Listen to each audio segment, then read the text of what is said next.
I'm Jamie Seeker, and this is What It Takes. Each episode, I sit down with real business owners to talk about their journey, the wins, the challenges, and everything in between.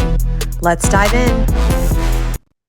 Hello, everyone. Today's guest is the kind of guy who doesn't just build beautiful backyards, he builds people, purpose, and possibility. Derek Taussig is the founder and CEO of Taussig Landscape, a thriving landscaping company based in Kansas. And his Yeah. story starts with mowing lawns as a teen, takes a sharp turn through the battlefields in the Middle East, where he served as a combat medic in the US Army, and somehow winds up back home digging into his passion for creating outdoor spaces that enrich lives. And since launching his business after military service, Derek has grown Taussig Landscape from a one-man show to a full-service team known for high-end craftsmanship, respect-driven culture, and a clear mission, enriching lives through the outdoors. And if running a successful business isn't enough, he's also a competitive ultra marathoner and a proud girl dad, which I love, to three young daughters. We'll get into all of that and how he balances it, what he's learned from the trail and the trenches, and how he's scaling his team with strategy and not just sweat. So let's dig in. Hello and welcome to the show. Hey, Jamie, thanks for having me. That sounds awesome. You made me sound really good there. Well, there's so many connections because I have two sons that share similar things. Like my one son is in the army and the other is a cross country runner. So he's in college, but he still, runs his mileage per week is like I can't even fathom doing all of that. So I'm already feeling like I know you through them and that connection. And I'm a girl mom too, so we love girls and I love seeing that. So let's just Yeah. start from the beginning. Like you had an early start in entrepreneurship, right? You had newspapers, mowing lawns, that kind of stuff. Was there a moment that you realized like I'm going to build a real business someday? Is that something you always wanted to do, or did you just kind of come into that as you came back? I mean, it really started like with my dad, and my dad wasn't a self-employed business owner, but I think he wanted that, and so early on, it was like the neighbor kid got a new bicycle, and I was like, Dad, I want one like that, And my dad's like, Cool, great learning lesson. If you want nice things, you got to work hard to go get them. And so right off the bat, it was like, all right, I want a bike. I can go mow some neighbors' yards. This is a way I can make money. And then um, from there, it grew to where I realized I was a visionary, and my parents were like, "Well, let's build on this. Let's build a business plan." We'd go to the bank and borrow some money so you could buy some commercial equipment, and that's where my visionary brain just like started creating this business. Um, and I've been a visionary entrepreneur ever since. So. That's great. That's really cool to have that kind of familial support and really push you into, how you were created. But you started off your time like really, it sounds like as an early adult as a combat medic in the army. I mean, that looks so different from, I'm sure, what your life looks like today. How did that experience though shape how you approach things today, even like your leadership, everything? The Army is kind of the oldest historic leadership there is, right? But within that, I learned a whole lot on what not to do. Because in the military, there's so many levels of leadership all the way from the top down. And so I learned a lot about what not to do, but some of the basics of leadership of you can't mess with people's pay, you can't mess with their food, you can't mess with their sleep. Like that's where the basic fundamentals of leadership started for me.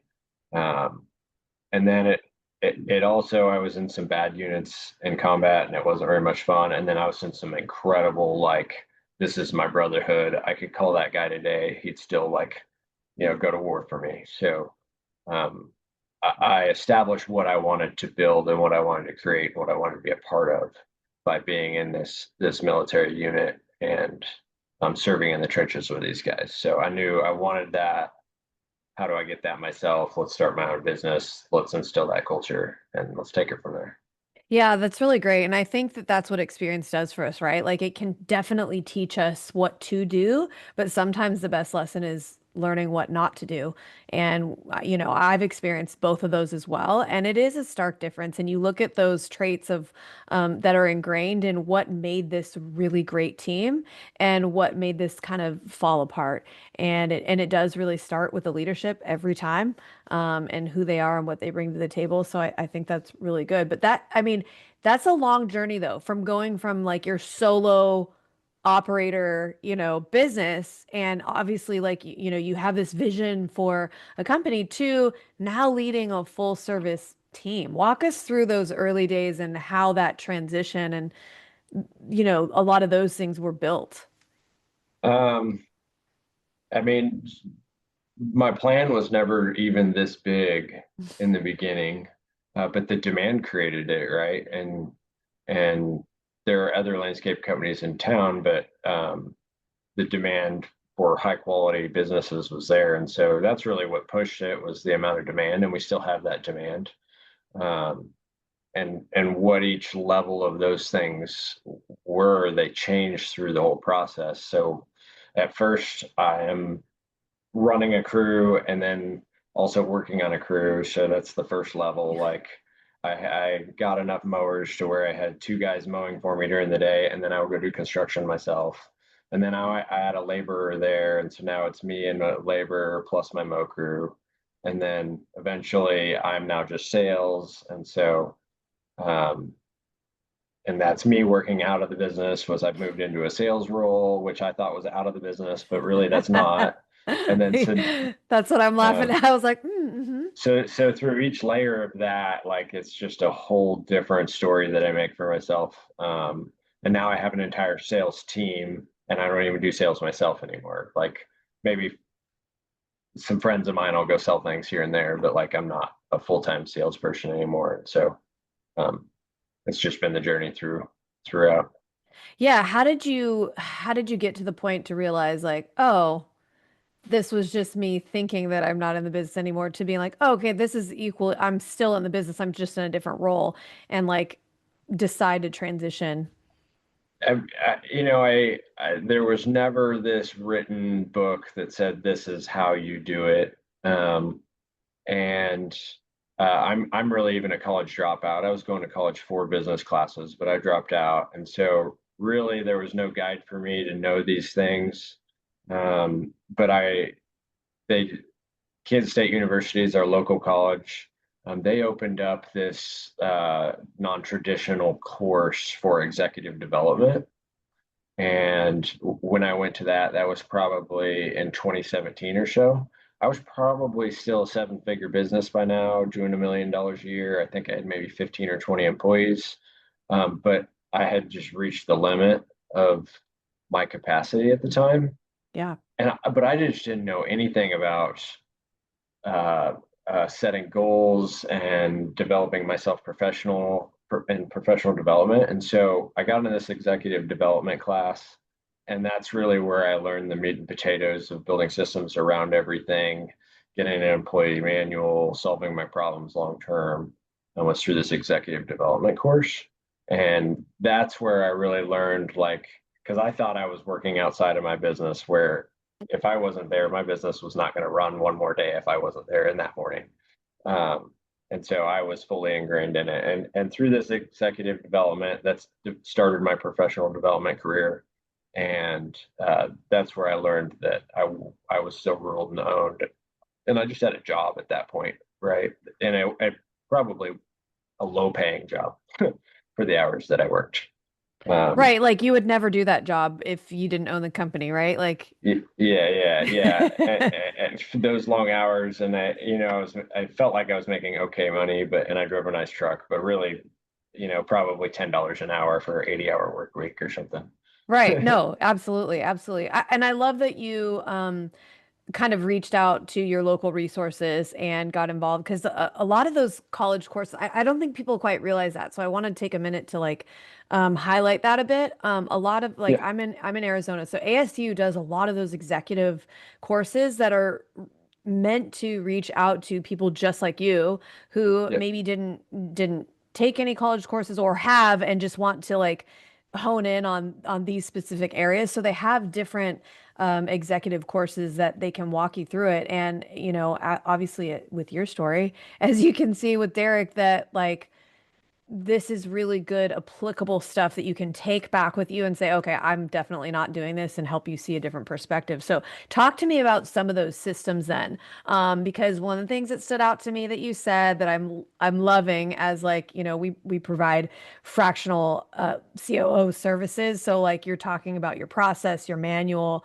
all these kind of things. Those are the very first things we look at to see if you actually are ingrained in the business or not. And 9 times out of 10, people do think that they're not in the Right. business anymore simply because they're not doing the day labor, like you said, for like, Yeah. best way to describe that. They're not doing the day to day, or so they think, but they're just as ingrained in it. And so you have to be able to systematize what you're doing and transition out of that role. Talk to me about what that looked like for you, some of the things that you put in place, and kind of that applicable stuff that somebody could maybe take away and implement right away.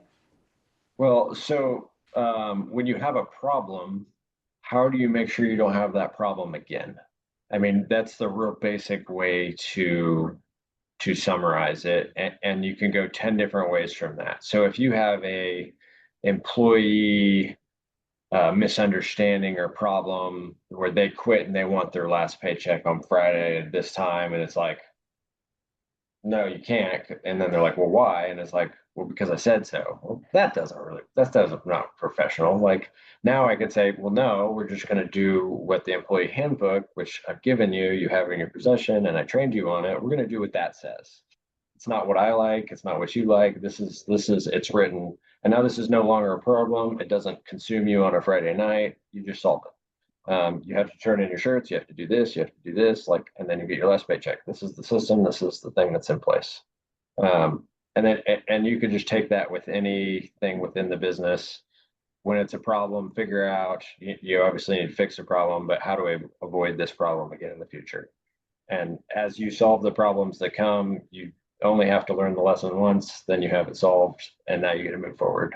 And now this is how you can scale and repeat because you solving these problems as you're going along. So Right, because if you have it already defined, you don't have to be the one to execute it, right? Like that's yeah, how you repeat it. You've yeah. solved the problem already, you've faced this, or maybe you haven't, you just learned from somebody else. You set the expectation, everybody's been trained on it, so that when it does come up, they don't even have the conversation with you. They have the whoever you've delegated or trust to run the HR side of things to handle that. And I think that's really that's really good advice. I want to talk about actual like you what you do because you're doing landscape architecture like this is a very I'm familiar in the build industry and on the different aspects of like landscaping building like all that kind of stuff, and so I love hearing about the different intricacies of it's really complex, like the creativity part of it, but there's a very specific, like logistical project management skill set too that needs to happen as well. How do you manage processes from design, that creative part, to the delivery part? I mean, it's a lot of it's just built into our system. So we use an operating system called Landscape Management Network, and then we use design software. And so we draw it out, we design it, and then we put it into the system, and that's where we build our scopes of work. And within those scopes of work, they build those into our quotes and our estimates, and then they also go over to our job planner for our crew. And so within our company, we have multiple divisions. We also do maintenance and the other stuff, but that's how it works on our design build side. We have landscape designers that start at the beginning and they build the estimate, and that's where they build the project management side, and then we also design it. So Yeah, that's cool. So it sounds like you kind of have different skill sets in different jobs, and those are defined, so you have a lot more success with that. I feel like when you are a smaller company, it's a lot harder to do because everyone kind of was wearing all the hats. And so as you grow, you're looking for people who are like these can do it all, when really, if you just define it and really hire for the skill set of that particular job requires, it can be a lot better. Oh, But oh yeah. When I first started, so I was landscape designer, I yeah, was estimator, I was project manager, and um, even, I started as the installer as well. So I used to I do it bet. all the way through. And now it's really nice to be able to hire a designer that is their profession, a project manager that's their profession. And we have the installer, so that's a profession. Yeah, So that's that's always a the really good goal. point. I think that that's a really key growth step to be able to define roles based on skill sets too, and be able to put people in areas where they're really going to thrive. Because sometimes people fail at these, jobs where the expectations are that you have to be able to do all of that, and you were able to. Um, but not everybody can do that. I don't think everyone's cut out for that, but they could have a lot of success in your company if, they filled in the right lane. So I think that I'm coming back to that phrase of like it only works if I'm in it. When you were saying that, I Yep. still am like have that on my mind. So I'm gonna go back to that. How did you start stepping out of that mentality day to day? Like a lot of service-based businesses, I think, get stuck in there, especially because you start off doing this, whatever it is that you're doing, you're service-based because you love doing it and you want to get your hands in it. And so I see a lot of owners that struggle transitioning to not doing it. First of all, I don't think that everybody needs to. They just have to make sure that they build all their systems so that somebody is filling in the right roles for the right skill sets. But it's usually few and far between. I think for the most part, they need to step out to be able to actually run and manage a business the way that you're and scale it to the levels that, you have. Yeah, there's three big pieces there. We can decide which way we go. So Anyway, you take us. yeah, so there's trust. To be able to pass things down, you have to be able to trust people. And then there's training. So you got to take extreme ownership. So you have to properly train them to do the job right. Um, and then hiring, right? So hiring the right person for the right seat. So for me, uh, I can, I've always been a really good disseminator, and I just know that, we're not doing brain surgery here. It's landscaping. And so if the guys don't do it right, I can go back and help them, and we'll teach them, and we'll fix it, and we'll do it right the next time. If we don't hit, we're not going to hit 100% every single time. So I've accepted that with employees, it's not perfect every time. I can go back, I can coach them to do the right thing. Clients, when they see something that doesn't get done right, and then the owner or the designer or somebody in the process comes in and says, "Hey, yeah, we didn't do this right. We're going to fix it for you. No big deal." In the end, it always comes out, and we can do the right thing and get it good.